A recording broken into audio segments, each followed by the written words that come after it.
Financial experts say the key to affording a vacation is to plan ahead. Advisors say the first step is figuring out what you want to spend and to set a budget for the trip. This is our allowance for food, and this is our allowance for trips or activities. So you can kind of make sure your behavior is consistent with your values. Because money on trips can feel like monopoly money. I had a client I worked with who decided they were going to stay in an Airbnb and they were going to cook all of their food. So they were going to save on food and they were going to splurge on this boat trip they were really excited about. And it felt like a compromise. The next step after establishing a budget would be making a plan to save.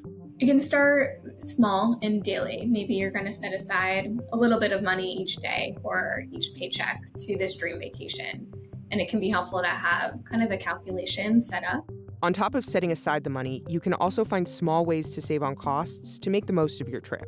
There are plenty of ways to save. You can have fun on a budget. You can use your frequent flyer miles or credit card points. You could be open-minded about when and where you go. Kind of zig when others zag. Maybe travel in the off-season or the shoulder season, or drive instead of fly, or travel midweek instead of on the weekend. If you can let the deal dictate the destination, that can really help you out. Flexibility is key.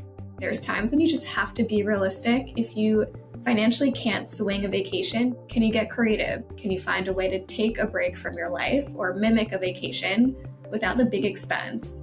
Maybe even do a staycation. I think that's an underrated option. This idea of playing tourist in your local area. So there's a way to have fun without busting the budget. Nearly half of Americans said they plan to skip their summer vacation, with 65% of them saying affordability was the main issue. I kind of worry about both of those extremes. You have the people that are paying 20 or 25 or 30% extra to go on vacation, which is not great. But then you also have a lot of people skipping the trip entirely, which may be regrettable later on.